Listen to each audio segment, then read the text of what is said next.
Today I have Brycen Stein or so up there, almost in the 90s already. So thanks for talking to me. Sponsored Bison rider, Bison athlete, and that's a great company. Sounds like they're doing pretty well. Robert and Tasha over there, and I've been getting to know them pretty well over the last year. Oh yeah, Rob and Tasha are great company too. For sure. So tell me a little bit about yourself. I don't think we've actually met in person, but I'm glad to meet someone new. Yeah, no. My name is Brycen. I'm 22 years old, born in Evansville, Indiana, and lived most of my life in Illinois, Central Illinois area. So a lot of the fast flat trackers coming from Illinois. But yeah, I'm currently active duty Navy and been racing and riding motorcycles since I was 5. You riding motocross or road racing, flat track, hill climb, ice racing, a little bit of everything? What's your discipline? So I started out on four-wheelers doing flat track, but I then started racing supermoto and then went to road racing in 2015 and been dabbling in some flat track here and there just as training. Awesome. Sounds like a good foundation, starting in the dirt, doing flat track, and even having some four-wheel experience probably helps you out. Oh, yeah. So what series are you racing now? And what are your plans for this coming year? So this year, I'm going to be running in the Wira North Central region. I've usually been racing with CCS, but just decided to switch it up, see some new tracks, see some new competition. And I'm also a part of the Pure Attitude Racing Academy, going to be running some Moto America events with them and representing them. That's pretty exciting. So doing some wild card events, wild card races? Absolutely. Yeah, we're looking at doing Road America, maybe Road Atlanta, and Barber for sure. Oh, heck yeah. Those are some big name tracks, and if you can go fast there, you can go fast anywhere. For sure. So being with Pure Attitude Racing, that's got to be a new step for you. Absolutely. I've been talking to Michael since 2020, and we've been, yes, Michael Hill. Yep. And I've been talking to him since 2020. Just trying to learn more about the team and everybody that's in there. Talking to Dean and Trevor and Liam, the other rider, and they just picked up Chase Black this year. So we're slowly growing. That's pretty cool. I got 4 or 5 riders now, and so I would assume you're an expert CCS or Wera racer. Yes. And so this would be your first year making your pro debut. No, I actually made my pro debut back in 2020. I raced Indianapolis Road Speedway.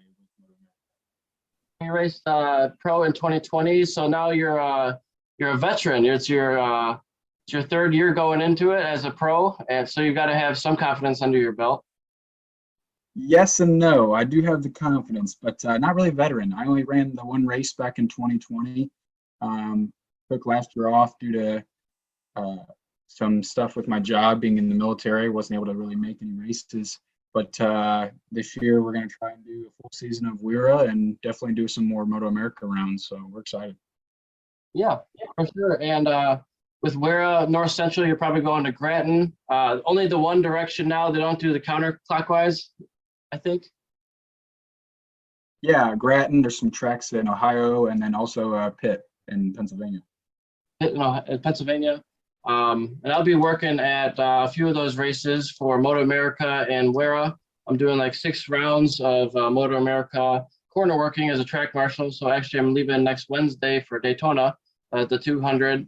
So I'll be working the air fence program and then doing flagging the rest of the days. So I'm excited. Right on. You're going to have one of the best seats. Yeah. So unfortunately you get to meet some of the riders close up in person, but I like to help out.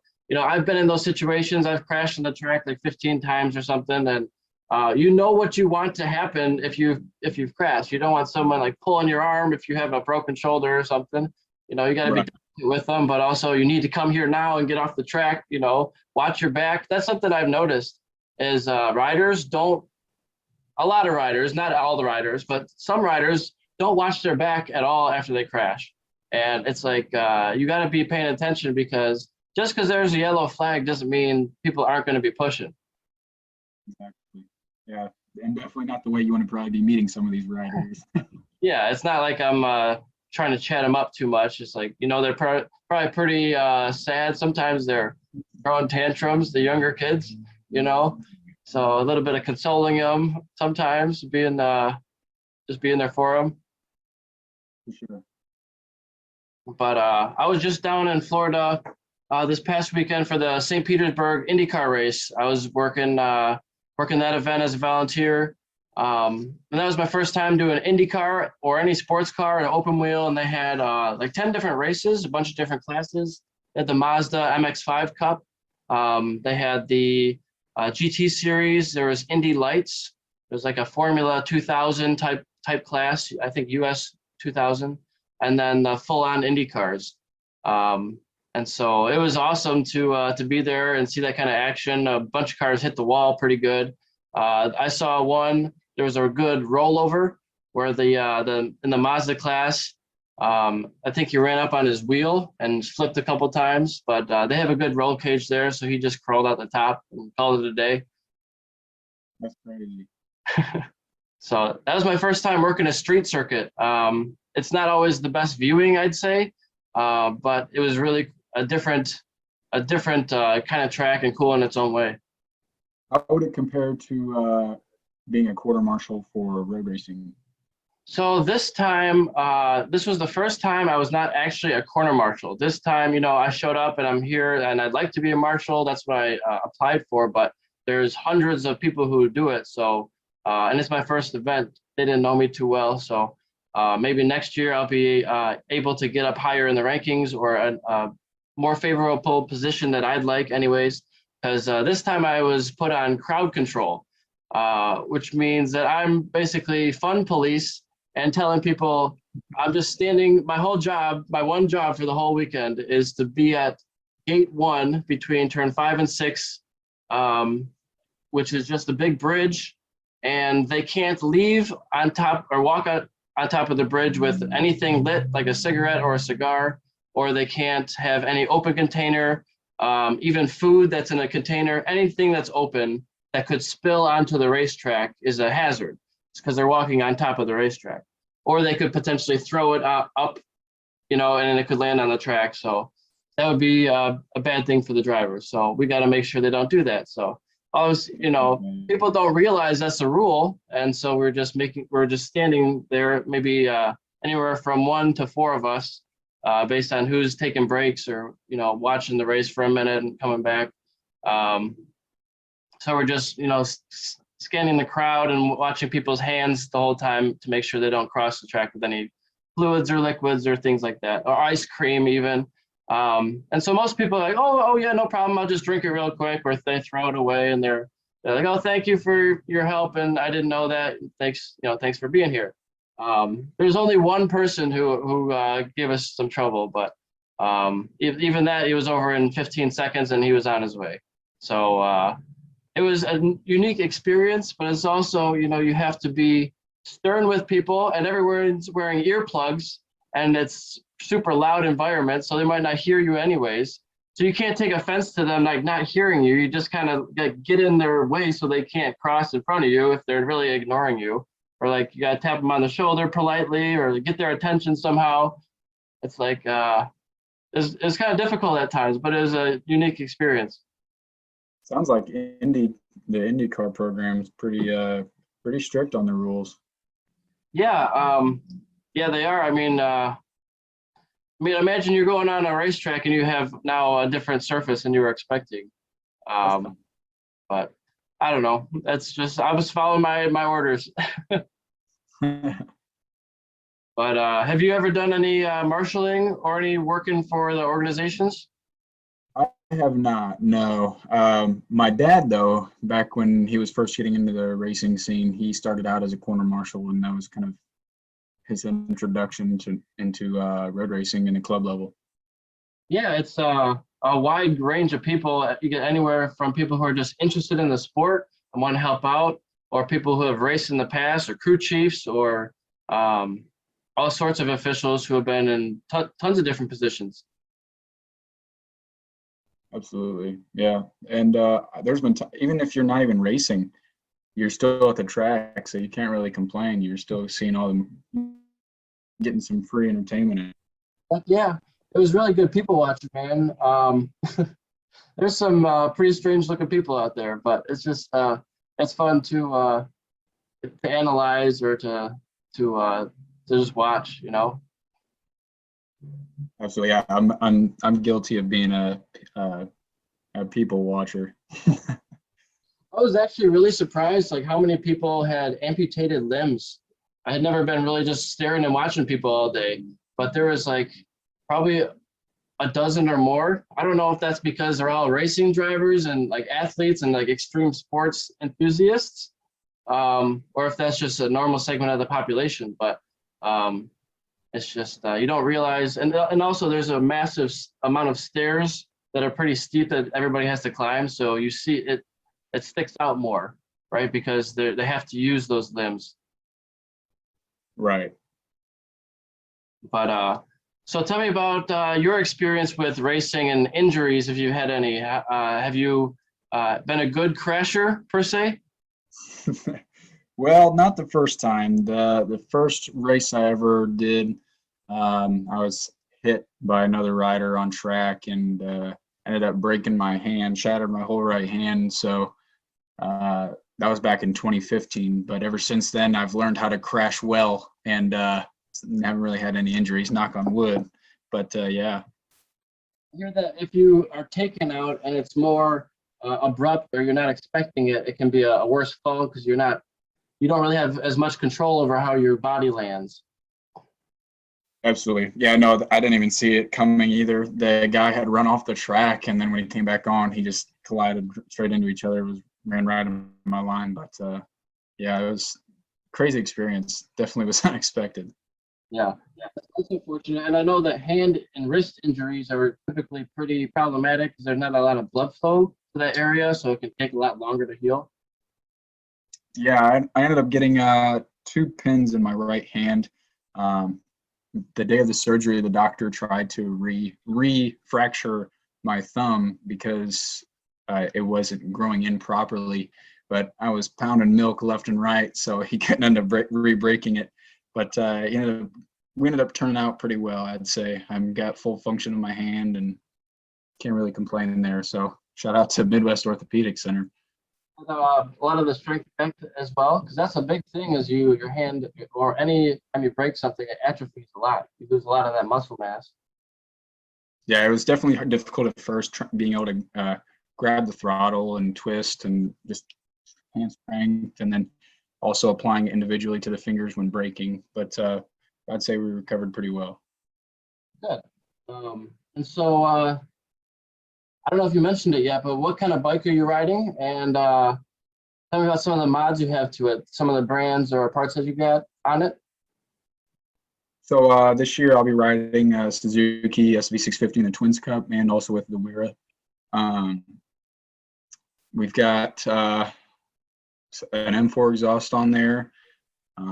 My dad usually does a lot of the work to it, so I'm no mechanic by any means. He likes to poke fun at that sore spot on my heart. Wish I was a good mechanic, but no, we've got an M4 exhaust on there, Dunlop tires for the Moto America. We may try and dabble into some Pirellis or Michelins for the club racing, just to do some testing and see how they feel. But yeah, we got some goodies on there. I'm excited to start testing it and see what we can do. Awesome. I have to mention my business, ericswanracing.com and shopesr.com, because I actually sell M4 exhausts and many other brands. I have about 34 motorsports brands, from motorcycle road racing to parts and gear brands and motocross, as well as a little bit of mountain bike parts.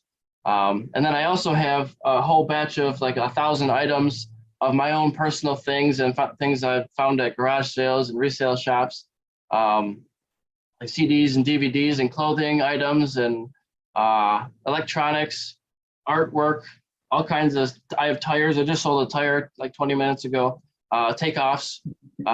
So I Oh, just, it's a bang. everything I can get my hands on. Although I'm now, I think big enough, I have enough brands that I can get away from the smaller $50 stuff in my basement.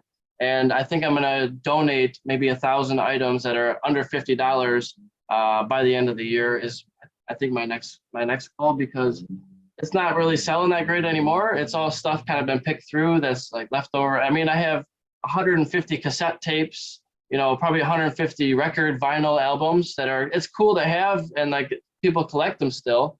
But they're not super high value items. That it really doesn't move the needle that much if you sell like 10 cassette tapes. Like, great, I could sell a racing suit or an exhaust, and it's way better for me, and it takes less time.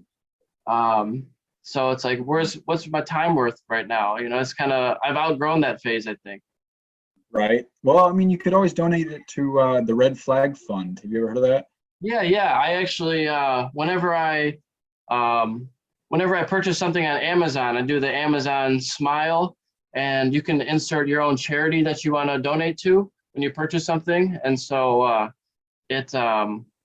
donate to the Red Flag Fund, or it's the Air Fence Road Racing World charity. I'm not sure if it's the exact same one, but it's for air fences specifically.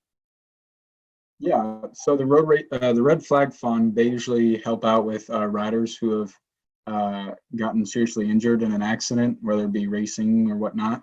And back in the day when my dad was still racing, there was a rider who had gotten paralyzed, and they used that money that they raised during the fundraiser, and they bought him a power chair. So they do good stuff. Yeah. I wish we didn't have to have those as often. And I think gear is getting better, but it's good to have that when you need it. For sure. Yeah. Hopefully one day I don't have to use it, but if it's still around, I'd gladly. But yeah. For sure. And is there anything on your list you wanted to talk about today?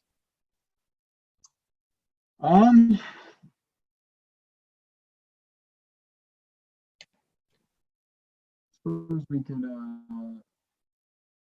talk about my family, how I kind of my father and the whole racing scene with him growing up.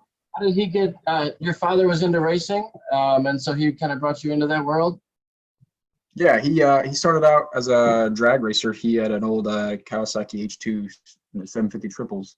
Yeah. Started out with that, and then he started getting into the road race scene on I believe an RZ 350. So started racing then, and then that's when he first saw the SV 650, and he was working twice as hard against these SVs, and he's like, I gotta give me one of those. But that ended up leading on to him racing in the AMA's endurance series, Moto ST.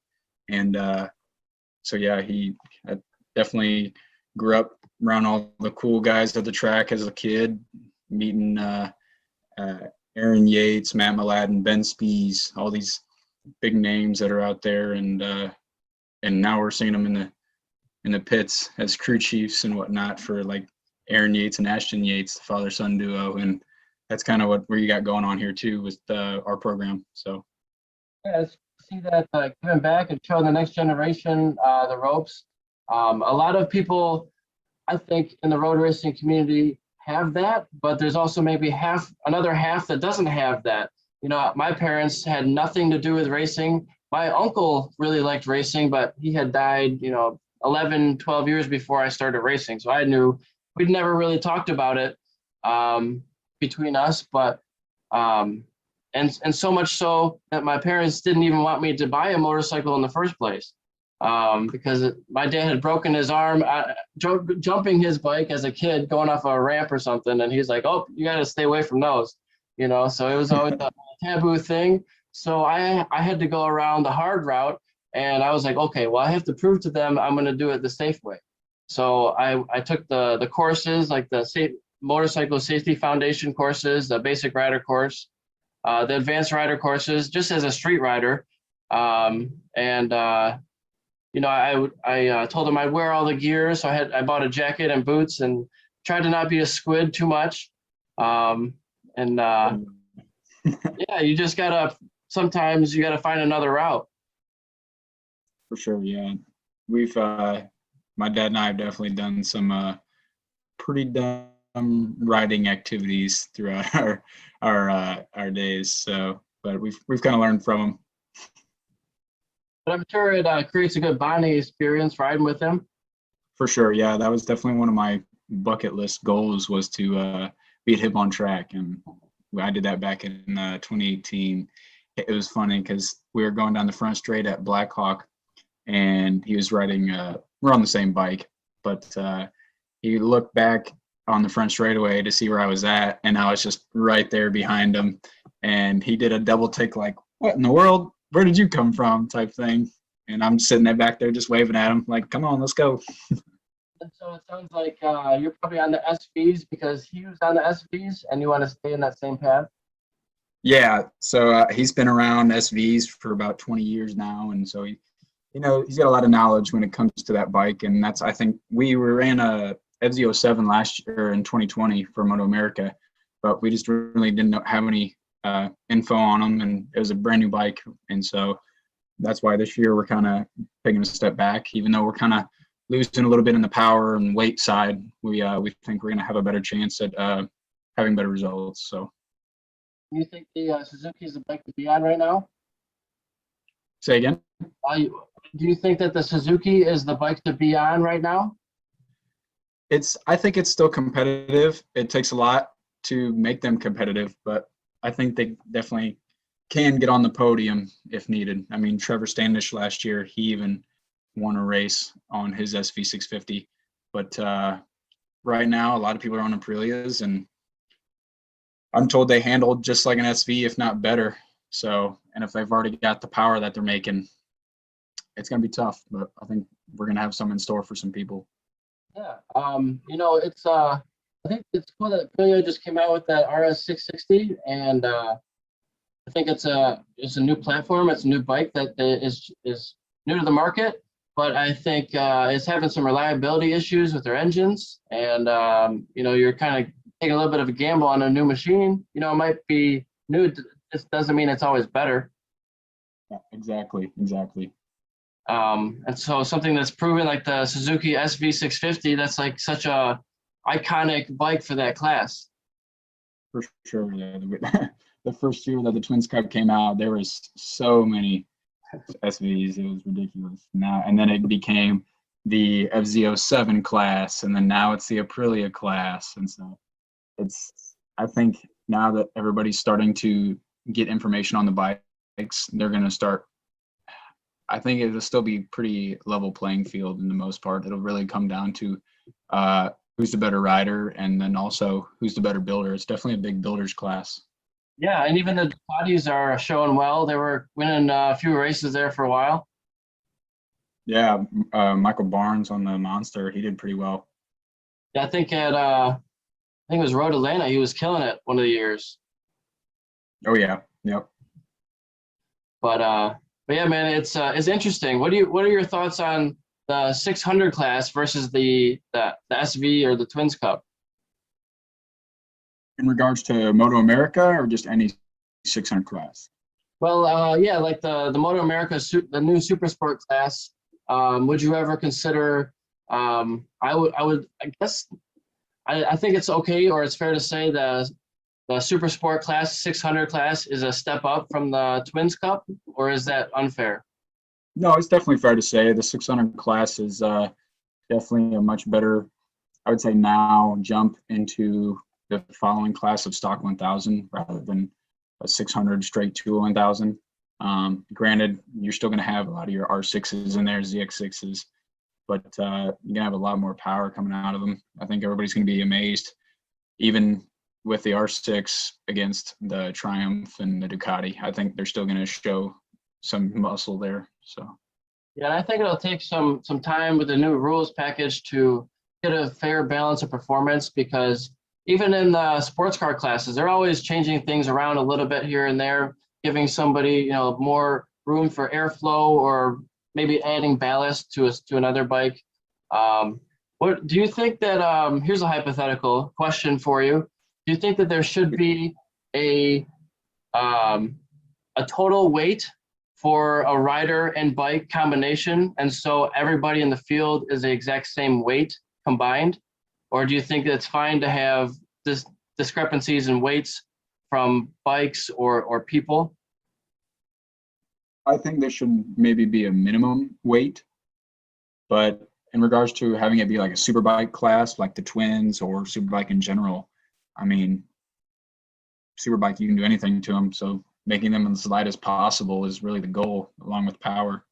Right. I'm just trying to think of, should it be more spec, so it's more even, or should it be up to developers' choice?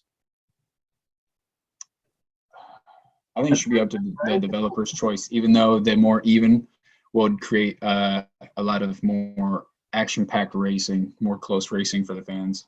Yeah. It'd be cool to have, I guess they're trying to do that with like stock 1000 and Superbike, but it never feels like it's completely stock, right? Yeah, well, I mean, they don't allow a lot of the things to be done. For example, got to run the stock wheels, at least from my knowledge. You can't go buy it and put Marchesini's or OZ wheels on there. And you got to have the stock master cylinder. The R1's one of the tricks to get it to handle is with the swing arm, you got to extend it, and you can't even do that. So that's why you don't really see the R1 being super competitive in the stock 1000 class. Oh, they're actually making the swing arm longer for a longer wheelbase? Yes. Yeah. It gives it more stability, I would assume? Stability, traction, everything. Okay, and probably wheelies a little harder. Little less wheelies, being a little bit longer wheelbase, but there's always a happy medium. You don't want it to be a foot out, a foot wider. yeah, you don't need a drag bike going into turn one, that's for sure. That's what a lot of the guys do. They're like, I stretched out my bike. This is really fast now. I'm like, kind of.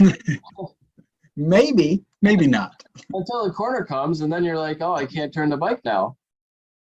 What is this corner? Because then you get this huge discrepancy between street guys' skill and racetrack novice even skill, right? True. Yeah, you get a lot of street squids coming out on track, and they completely freeze up because they weren't expecting turn one to come up that fast or whatnot. So it's definitely fun to see. I bet it, even as a corner marshal, watching some of these new riders come out, and you're like, there was a corner there as they blow turn one. Yeah, man, you definitely see problematic riders all the time. Notice, because as you're going by, so for people who don't know, we're always counting bikes or counting numbers on number plates. We're reading your numbers, and we're mentally saying, okay, that's bike number 14, it's blue and white. That's bike number 34, green Kawasaki, you know, and we're making like notes about these people mentally as they go by. And every time you're like 14, 34, 76, 45, you know, and getting like an order or a count of who's in front of who. And then you start seeing, oh, well, 45 is going up and passing everybody. He's a guy to keep an eye on. He's probably a really fast rider. Or you see rider, whatever his number is, missing the apex 7 times in a row. You're like, what the hell is this guy doing? And then shifting the wrong way and like going off the track and like, oh my goodness, this guy's gonna crash. And sure enough, later on he crashes. I'm like, I told you so. Called it. So sometimes it's like, man, I wish I could like coach these riders a little bit, or like talk to them like, hey man, maybe you just should try going a little slower next time, because you missed the apex every single time you went through it. Like, I know people are trying different things, and people are at all different skill levels. Maybe they've never seen the track before. Maybe it's a new bike. Maybe it's a new tire compound. But if you're making mistakes lap after lap after lap, maybe you should take a break, come back. Hopefully it's practice, or you work on these things, or maybe a track day or something. So, but race events, you may have practice, qualify, then race. It goes pretty quick. But if you're missing all your marks, you should probably rethink what you're doing. Yeah, you might want to take a few steps back in the whole trying to make a lap record and actually try and hit your markers, hit your exit points, entry points, brake markers, all of it. So what are some of your methods when you go into a weekend to try to find time or get up to speed? I'm usually either playing Ride 4. That's definitely a big helper when it comes to learning a new track. Watching videos on YouTube, whether it be, like, for example, Indianapolis Motor Speedway. There's only one other time that the pro event was there. Otherwise, it's been MotoGP, and I was watching videos of Rossi racing in MotoGP. But other than that, it's really just go out there and just ride the track, learn it as best as you can. I'm still learning myself. I'm not an amazing rider like some of these other guys. I'm still learning in the game. I'm still pretty fresh into it all, but I feel like I've got some pretty good raw talent, and so for like the Indianapolis weekend, we just went into it and just rode the track and did as best we could. Yeah, and that's a tough one because that's a track you're never going to get a track day at. Yeah, absolutely not. I mean, it's like I actually just did my first ever track day. Yeah? Yeah, I did my first ever track day. I was down in Homestead, Miami. Oh, nice. Yeah, we went down there, and it was a really good track. Definitely enjoyed the weather being in January. But yeah, we did the first ever track day. I had to start from the ground up. I had to go through novice and then get the bump to intermediate and then get the bump back to advanced, where I wish I would have started out to begin with. That way I could actually get some good testing in, but it is what it is. I had a good time. And I was actually just at Homestead, Miami a couple of weeks ago for the CCS round. And it's a beautiful track. I walked the whole track and was out there for the weekend, but beautiful area. And it's similar to Daytona in that it's like I got a stadium and everything, and it's all kind of enclosed. I heard a horror story though from years ago. I don't know if it was a hurricane or just immense amount of, I think it was just wind and a thunderstorm and rain, but it rained so much in there that it flooded the exits.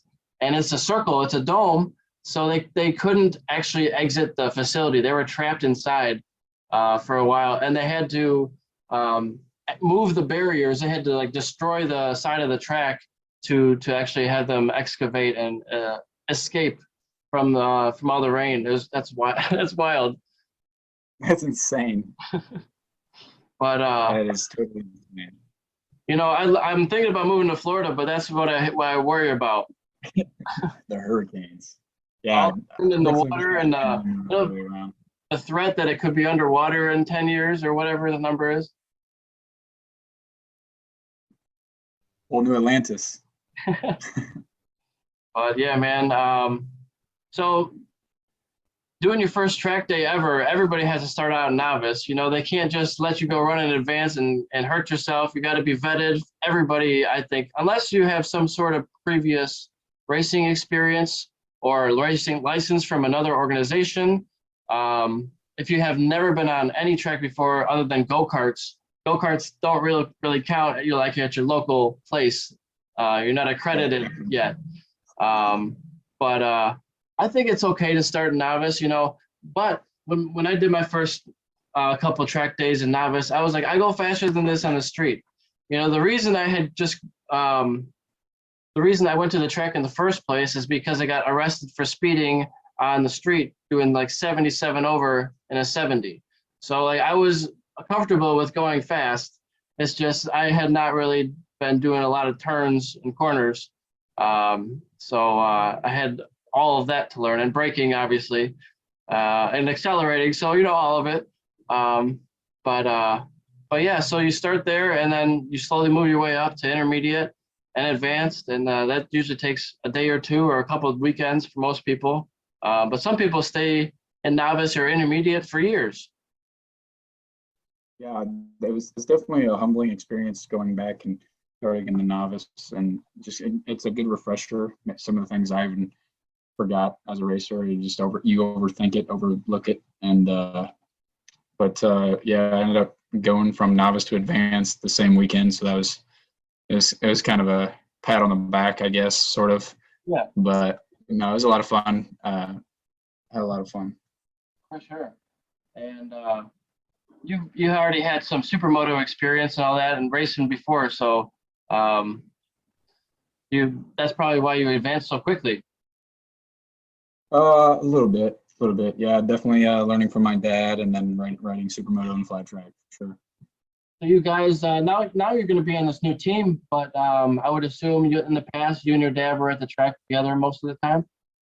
Yeah, I've been riding with the family team for my whole racing career. This is the first time I've been with a different team, but I'm excited learning how they operate, and hopefully just keep progressing and keep getting better results each time out. So do you think it's going to be hard on your dad not having his hands in the mix and helping fix the bikes? Or what's his thought on that? Oh, he's thrilled, actually. he's tired. He's like, let them work on everything. Someone who does it for a career, right? Do what? Give it to like a seasoned career mechanic. Oh yeah. He's seen it all. He's done it all. So he's tired. He wants a break. He wants to go on vacation and relax some. So actually enjoy the racing side of it. Yeah, it's a whole new side when you don't have to be working on the bikes and putting on the tires and the tire warmers and bleeding the brakes again. Exactly. So you say you're not a mechanic, but you can't be a professional without getting at least a little bit under your belt. Yeah, I know how to do the basics: oil change, brake bleeds, changing pads, tires, all that stuff. A little bit here and there, valve adjustment, but nothing too crazy. I'm no engine builder, that's for sure. Yeah, but if you're a racer, you know probably 90% more than the average person.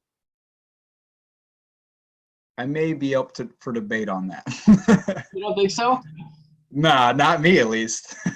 See, like I would not say I'm a mechanic either, but I was considering like applying to a race team as a mechanic because I could do that. Like I'm not an engine builder. I've never done suspension internals, but I've taken apart and put together an entire motorcycle with the help of YouTube videos, a whole bunch of manuals and phone calls and FaceTime conversations and extra hands here and there, and of course friends. But I mean, it's all nuts and bolts in the end. That's true, and nothing like being YouTube certified mechanic. That's for sure. You can learn a lot from YouTube, and there's also probably a lot of bad information out there you got to sift through too. True, there's definitely some great content on there. And from going to the track, I'm sure you've seen it. Everybody's going to give you advice. Everybody has an opinion on whether it's riding style or setup or turn-in preference or line choice.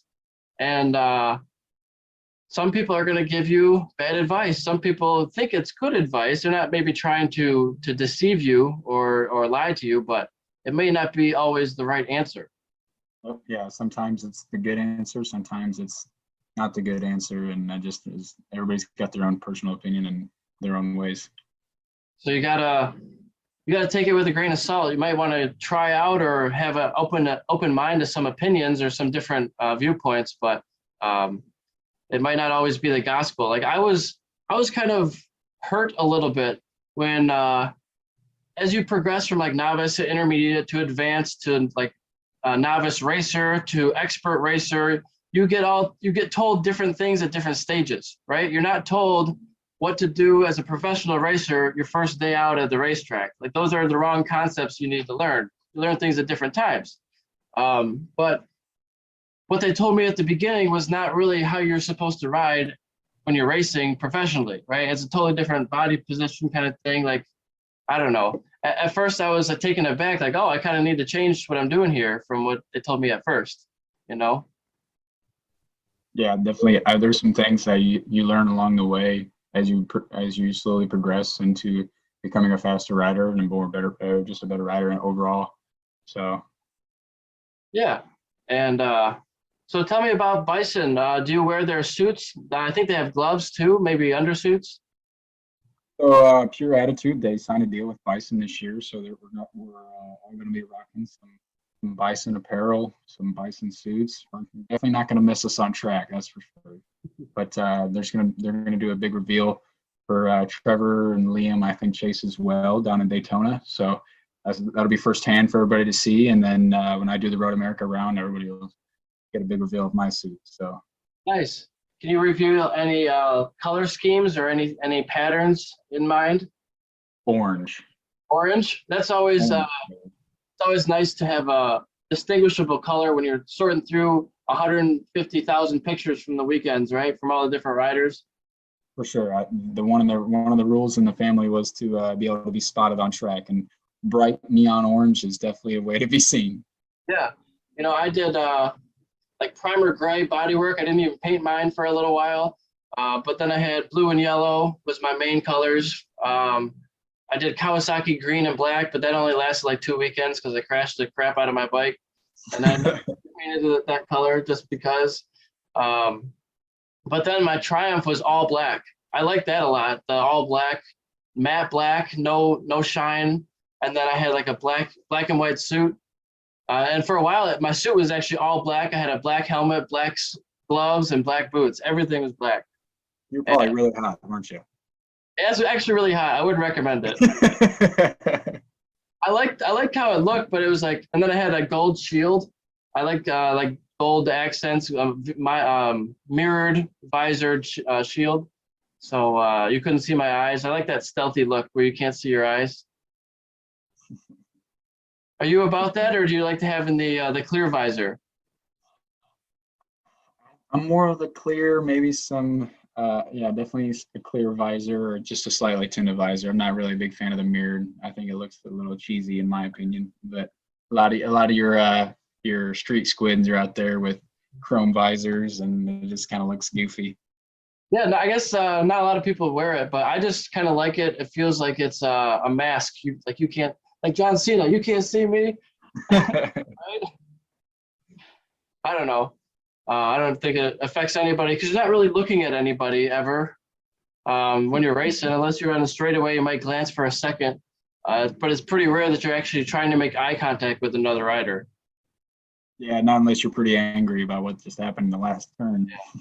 And that's fairly rare. I mean, you get some gesticulation. Are you a rider who does this at other riders, or do you try to stay pretty calm out there? I'm usually pretty calm out there unless somebody gives me a really good reason to like completely chop off my front end. But no, I would say I'm a pretty calm rider. I'd rather do all of my talking on the track than definitely in the pits. Leave it all on track, right? Leave it all on the track. Oh, I mean, professional hockey players are allowed to fight. Do you think motorcycle racers are allowed to fight in the gravel pit? Maybe in some behind the scenes late night pit shenanigans. I don't know. I mean, you got helmets on and gloves already. Oh man, don't get me started. No, I'm just playing. Oh, I don't know. I mean, there's no other sport that allows fighting if you don't like the other guy. Well, I mean, back in the day when Aaron Yates was still alive, I'm pretty sure his nickname was what? Dropkick? Yeah, I mean, it's, I don't think it really should be a part of the sport. I just think it's a funny talking point. Definitely a funny talking point, but yeah, you get a fine for wheelies and burnouts, let alone if you're to try and fight somebody in the gravel trap. I don't understand the wheelies and burnouts. I do understand if it's under red flag conditions, you do a wheelie and burnout, you're definitely get a fine, right? If you do anything dangerous, Sure. red flag, definite fine. I get that. If it's at the end of a race and you're winning or you're dead last, I don't care. Do a wheelie over the start finish, fine. I mean, wheelies are a part of motorcycle riding. It happens probably several times a lap, an inch or two maybe, but Not a wheelie. under braking zones, it's going to happen with your rear tire. You're going to do an endo maybe a couple times a lap. So get the hell out of here that it's too dangerous to wheelie. I mean, most of these riders are capable of wheeling indefinitely, forever, as long as they want, without much real danger. I mean, things can always go wrong, but I think it's silly that licensed racers are getting fined for riding their bike the way it's built to be ridden. Yeah, for sure. I think in all levels of racing, burnouts, I can understand why you maybe get a fine as the people who own the track, maybe damaging of property. That's up for debate. But wheelies, definitely no fine at all. That's a celebration. I think that's harmless unless you're. I mean, we're not all perfect riders. Even us pro guys can crash no problem, even on something silly. But yeah, it definitely wheelies should be a part of racing. Yeah, and people love it. Like all the fans are like, do a wheelie, you know, and like give them what they want. That's what they came here for. Exactly, but as you're doing it, you're counting in your head, cha-ching, cha-ching, of all the fines that you're gonna get. Just tell them, oh, I didn't mean to. It was a power wheelie. Yeah, I had no control over it. My throttle was stuck. I was just managing it with the rear brake, just trying not to crash. Yeah, I don't know what to tell you. They proved that's not true. Unless I guess you have data and telemetry. They're like, let me look at your data logger. Do you run data loggers of any sort? I don't know. I'm pretty old school, I'd say. No traction control, anti-wheelie, hit limiter, none of that stuff. I'm a raw talent riding kid who just goes out there and gives it his all. What about like a GPS lap timer for sector data or braking points or anything like that? Not on the bike, no. We usually just, with Moto America, they have different sector times printout sheets. We usually just look at those, or we have our own little stopwatches. Old school, baby. Yeah. Well, if you're ever interested, I actually sell GPS lap timers and their data loggers too. Some of them are bike specific. You can plug and play right into your model. Others are universal, so that you can put it on a go-kart or a motorcycle, whatever you want. It doesn't have to be a certain bike. And so I think they're so helpful to have. You can compare data with somebody else, or you can look at different things. It's you can see exact positions on track, or when you get on the throttle, when you get on the brake. You can hook it up to like brake pressure sensors, potentiometers for suspension travel, and all sorts of different hookups. I mean, you can get really into it. Those you can spend a couple $100 to a couple $1,000 on these things. I mean, you can spend. I mean, the options are limitless. They definitely provide with a lot of information. They're definitely helpful. But man, that price tag, I don't know.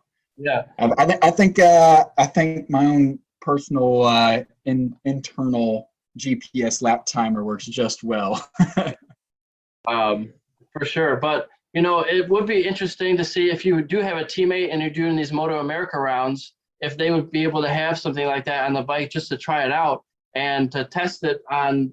If you guys have any other riders in the same class anyways, you could say, well, if you had a faster rider and a slower rider, say, oh, well, he's braking 50 feet further in turn 3 than you are, and that's where you can make up some time. Like those basic numbers, or you can see the braking points are really helpful to say or to relay information on how to go faster. For sure, yeah. No, being a part of the Gratitude Racing Academy, that's one of the nice things is with Trevor and Liam both also being in the Twins Cup class. Definitely going to be going to them quite a bit, learning from them and seeing where their breaking point is, how deep are they going in, you know, all that good stuff. And one thing I learned from Jason Uribe, I don't know if you're familiar, he raced in World Superbike, but he's also does Moto America Superbike, Aussie Dave Racing. I think he was on, if I'm not, I think that's right. And, yeah, I believe so. He's also a firefighter too. Yeah, out in California. And he was saying one of the things he learned from being in World Superbike was to be on the brakes really hard for way longer or than he actually expected. Like before he was getting off of the brakes sooner and, you know, not holding the brakes as hard. And he said that's something that the top guys are really mastering is stomping on the brakes like Top Rack. He's out of control, braking, doing all these sorts of endos, coming to the corner. That's just his normal style now. Yeah, that's insane what he can do on a motorcycle. But yeah, definitely, I've been learning recently lighter, longer. That's something that's been teaching me. I've heard that's what the Yamaha Championship Riding School has been teaching people is lighter, longer, being on the brakes earlier but it helps you control speed better before going into corner entry and mid corner. So, and I'm also working on trail braking too. That's something I kind of struggle with. But again, that's just from how I was taught as a racer.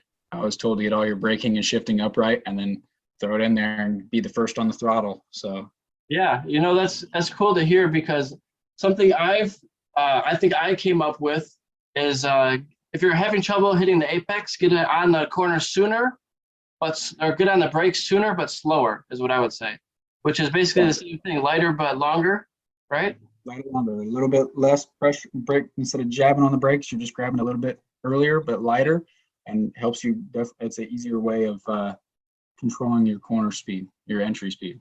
Yeah, and then getting off the brakes and trail braking is probably, I think, one of the biggest places you can make up time, because a guy like Marquez, he's just flirting with that ragged edge every time he's in the corner. Like, that's how committed you have to be if you really want to be at the limit and at the edge of the world championship almost every year. Like, you just have to ride that fine line. And I just talked with a guy, Andrew Stevenson of Corner Spin, who's a dirt riding coach. It's basically dirt training for road racers is their slogan, or how they market it.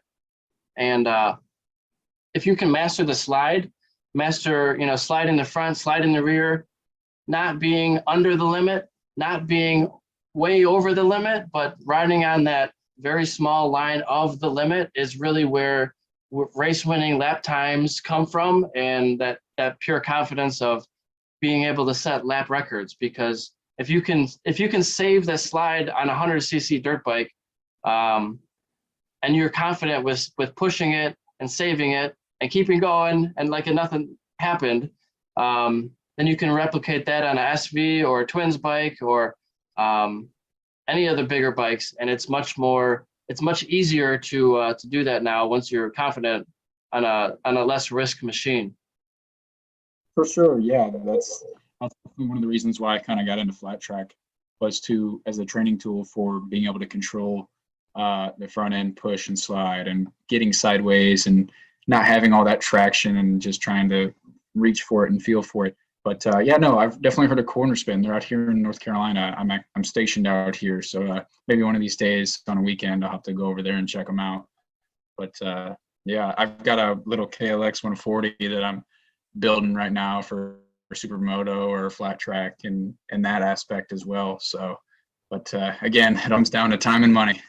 Oh yeah, tell me a little bit about your flat track or your supermoto experience, because I've been getting into supermoto last year and did some XR100, did a Kawasaki 250, Husqvarna 450. I just borrowed my buddy's bikes for a couple of days, different track days, and man, I had a blast. That's like the XR100 was very manageable. Obviously, it's not that fast of a bike, but it's cool to just get a feel for it. And I had never done any supermoto, so it's dirt bikes with slick tires, maybe 15% dirt, but they also have a jump, and I've never jumped a motorcycle really before, so that was a whole new experience.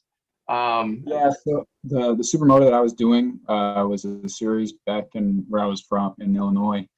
Started, I think, when I was 6 or 7 years old on a little 50, and just kept going up from there. But now I've got a 250 that I do supermoto on mostly, and flat tracking as well. But it's a blast. It's a whole nother game. I'm not very good at jumping. I like to stay on the ground. If I'm up in the air, there's usually something going wrong. So yeah, it's like I thought of it like a jet ski, because I rode jet skis a little bit, and you have to steer with the rear. You can't be off the gas. It's gonna slide. That's normal. You just have to be able to control the slide and not get all whiskey throttle on it. You got to be really smooth. You got to be really careful with your body position and your body weight, because it matters more when you're in the dirt. You just got to be careful with the slide. Yeah, definitely when it comes to for flat tracking like that. Yeah, you want to be smooth on the throttle, and it's things that I've been getting taught by a friend of mine from back home. His name's Casey Cisco. He's a production twins rider, actually, in AFT, and him and his dad have been helping me out the whole flat track scene. But they make it look so easy Man, I'll tell you what, the first time I did flat track, I was amazed by how difficult it was. Now it's slowly getting easier, but I guess that and is for anything really. The more seat time you get, the better you get at it. But as part of my training, I'll take my little 140 that I've got and I'll put a street tire on the rear and then just go right in the dirt, and being able to get the easy throttle roll on and finding that traction. Yeah. So tell me a little bit about how do you get into flat track, or what is the best bike you think to do entry level track day flat track, if that's a thing? Entry level flat track, definitely like XR 100 or CRF 100. They're such a great all around motorcycle for being able to train. I mean, Kenny Roberts back in the day was training on those with some of the guys that he's even brought up. I remember listening to a podcast with about John Kaczynski, and he was over at Kenny Roberts' place, and they would battle it out on the XR 100s. Yeah. And you're doing mostly like ovals, left turns most of the time? No, definitely involving the right turns. If you get too comfortable with the lefts, you're going to be struggling when it comes to the right-handers. So I definitely kind of like what Nicky Hayden was doing when he was growing up. He'd run the same amount of laps as he did the other way. If you did 100 laps left, you're going to do 100 laps right. I gotcha. So you might be an oval, but you're doing both directions. Yeah. Okay. I wasn't sure if it's more like a road racing course, like maybe a TT with rights and lefts, or if it was just the ovals. Well, every once in a while, I'll create a little road course, a corner track in the sand pit down the road here. But for the most part, at least when it comes to flat track, and I try to do both sides. Yeah, that makes a lot of sense. People always dog on it. It's like, well, you're only going left. Like, yeah, but that's not the point. It's still racing. You're on a bike, you're sliding. Like it might sound boring, I guess, if you just were to say it. But if you understand what's involved with it and the difficulty, like doesn't matter that they're going left. Like it's really difficult. People are passing each other. They're making dives up the inside. They're trying to go around the outside. He's like braking too much and he's almost losing the front. Like it's exciting. I worked actually my first flat track event for ARMA at the Daytona in January, the first weekend of January. Okay. And they did the road racing stuff for ARMA, so it was all vintage bikes, but Josh Herrim was out there with his brand new Ducati and racing in one of the classes and getting ready for the 200. But afterwards, they had the flat track event, all vintage bikes, and we were all in our gear still, and we're like, you guys need workers? So we all went out there and just helped out, and everybody, for the most part, kept it up. There were very few crashes. I was impressed. One of the worst crashes that happened was like the pit bike race. The guy wasn't wearing. It usually is. He was probably drunk as hell, and some guy got really close to him, and he just wadded it up. I think he got scared, like he was going to hit. He might have hit him, but he didn't touch him. He just went for a pass, and he was fine. And he got scared, and he wasn't ready for it, and he was pretty dazed. But I think that's happened to me before. I was actually doing a practice day for flat track in Pennsylvania when I was stationed in Maryland, and Dan Bromley was there with him and Nick Henderson, and going into a corner, all of a sudden he comes blazing by me right on the outside, and he parks it right in the mid corner, just like, he's doing his normal thing, but I'm still new to it all, and I had nowhere to go, no front brake. I panicked, and I squared up on him. I felt so bad. Yeah, that happens actually, I think, quite a bit, where a faster rider will, do a flyby, will pass another rider, maybe not intentionally, but very closely, where they think it's completely fine. And it's probably fine in a racing pass or a racing move, but it might be a track day situation, or maybe not as an intense of a situation as that pass called for. And the slower rider getting past ends up crashing pretty bad because they get scared or something. I think in the as an expert and then and a novice together, I agree. But in that scenario, it was just my fault, completely my fault. I was like the fifth time ever riding flat track, and so I was still learning, and it was really slick, and I just couldn't get the bike to turn. It was a bad day. Let's put it that way. So what are your tips for people getting into flat track? Tips for the slide? Tips for the slide. As a flat track, I'm not an excellent flat tracker by any means, but as a road racer and for supermoto, definitely learn how to use the rear brake. It's huge. It definitely, even in road racing, we actually use the rear brake, whether it be as a wheelie control, traction control on corner exit, at least on bigger bikes, 600s and 1000s, when you're spinning up the rear. Definitely learn how to use the rear brake. That's something that I struggle with. So, are you a proponent of the thumb brake? yeah, that's actually one of the parts, specialty parts we got on the SV this year is a lever rear brake. So we're gonna try that out and see how it feels.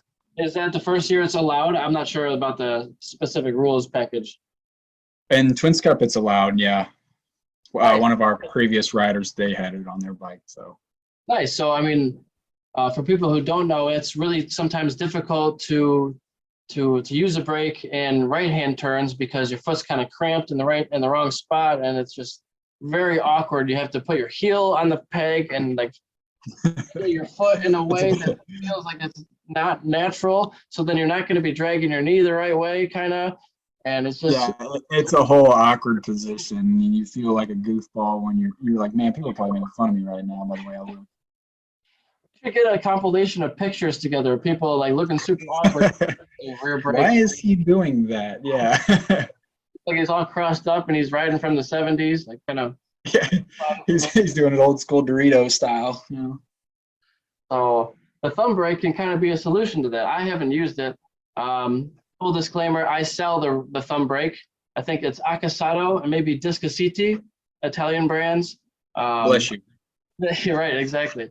But yeah, man, they're great products, and they aren't super cheap though. I think they're a couple $100 for that trick brake lever, but it could be worth it if you actually use it, because that's the reason why I think people don't love the rear brake, because it's like you can't use it half the time if you're going right, or as long. You can still use it when you're up and down, but when it becomes to actually getting more towards the apex and trail braking, it becomes less effective.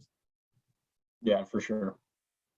And you see all sorts of different levers and buttons on a MotoGP bike. They have like different clutch levers, and I don't even know what all the buttons do, but pit limiter, computer they're riding. Pit limiters and different settings. I'm sure knobs they can change. Like a Formula One wheel on a dashboard.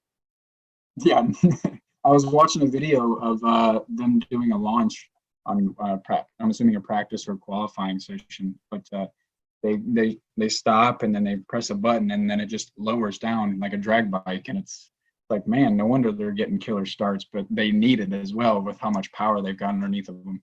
But I can only imagine how much money is there alone in electronics. Yeah, I mean, I've heard figures like those bikes are $2 million. That's insane. I mean, they're all prototype, brand new things, and I don't know. I don't think this is true for MotoGP as much, but for Formula One, I'm going to butcher the statistic, but it's something like every other weekend, 10% of the car is brand new. Like they're developing brand new parts all the time. They're like, we're going to try a new winglet here. We're going to try a new piece for this aerodynamic, whatnot. Like they're always trying to make things a little bit more durable, a little bit better. Like they just like any major race team, every weekend is a full deconstruction of the machine and rebuild all the little tiny bearings and bushings and consumables and oil filters and oil changes and what. So they're looking at every piece of wear that they can and trying to make it better.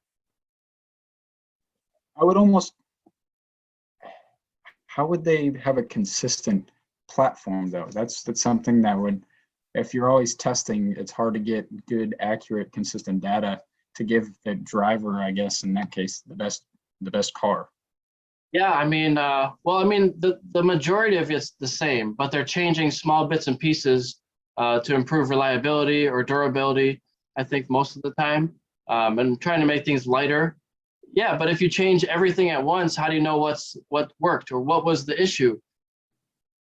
Yeah, that'd be a good question just to try and ask, I guess, as a track crew the next time you're at a car event. Be like, how do you guys do this? Yeah, a lot of manufacturing and making parts at the last second, it sounds like. They got a whole CNC machine in their pit. They do. They got some argon in the back just in case.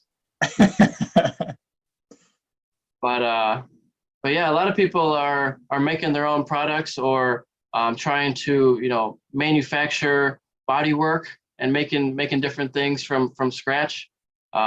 It's cool to see everybody's being so industrious, like every trying to prototype different parts, and I think it's cool.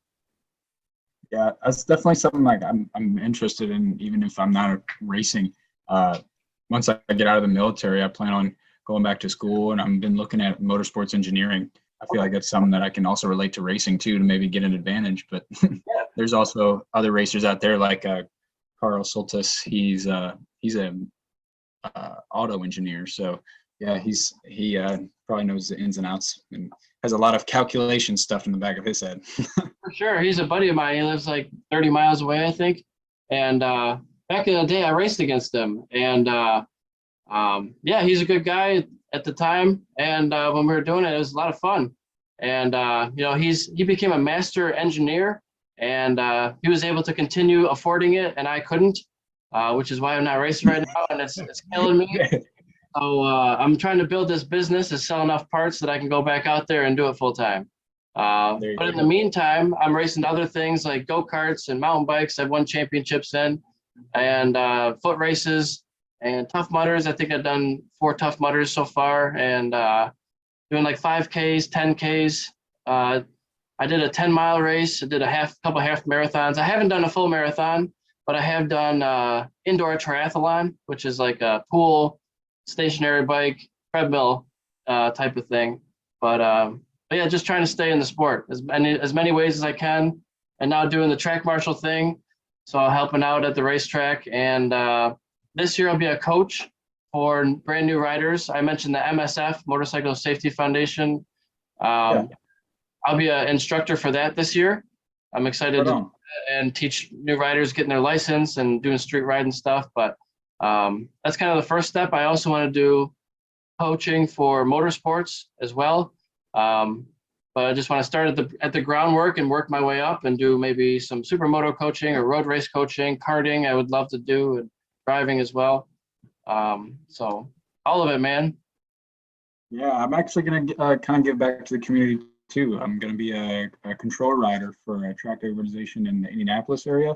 It's Car Moto Track Days. They're going to be doing track days at Putnam and whatnot. So it's Nice. my kind of little way of giving back to the community, and hopefully we can keep the motorcycle community alive and continue growing. For sure. I learned everything I know from doing track days and just talking to people and asking questions. And at first, you're like, oh, no, I don't know anything. These guys are so fast. They probably don't want to talk to me. But that's not the case at all. Like, we just want to help everybody stay in the sport and get faster and learn and not get hurt, and just see the sport grow and bring new people in. So, like, if you don't know something, ask. I'm sure that people would love to help. Exactly, man. That's 100% the truth. All we want to do is just keep the sport alive and help everybody, make sure everybody's safe and getting faster all at the same time. For sure. So tell me a little bit about people who have been helping you out with like sponsorship. I'm sure you got a couple of people under your canopy. Yeah, absolutely. So Team MIM, that's our family team. Your Attitude Racing, when they selected me and part of the academy. EK Moto, Heiser Cycle Racing up in Maryland.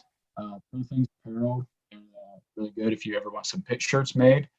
Craftware Motorsports, Michael Hill Promotions, definitely a big shout out to Michael Hill. He's been helping me out a lot. And yeah, that's about it. Pretty good group of people. Absolutely.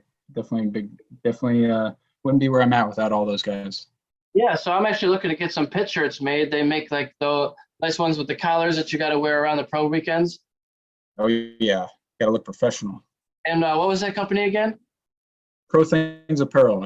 I'm definitely want to say they're out of the Indiana area. Okay, yeah, I'd like to get some of those made. Actually, my brother bought me for Christmas this year. I do a lot of cycling and bicycle racing, mountain biking, and road cycling. So he got me like a kit of bibs, I guess you call them, of like a top Yeah. and shorts with a butt pad in them. And actually, I've been lazy. Sorry, Kevin. I got to send him pictures and get all the files right because what the plan was is to get my logo on it and it'd be like an ESR, Eric Swahn Racing bib kit, cycling kit, and then have like I have 34 brands though. I'm not going to put 34. I don't think I can fit 34 logos plus my logo on it. So I got to be selective which ones I pick. So I might just do road racing brands. I think that's maybe 20. Maybe just be even more selective from there. I don't know. I got to pick and choose. I think that's why I'm so like I don't know which ones to put on it yet. But I gotta narrow it down and just pick something. But I'm excited to get probably blue and white, some sort of pattern on it, and black. I think. So I don't know. I'll probably throw like a checker flag in there and make it look racy. Yeah, you got to make it look racy. So. Yeah, it's cool to represent and have that custom branded stuff.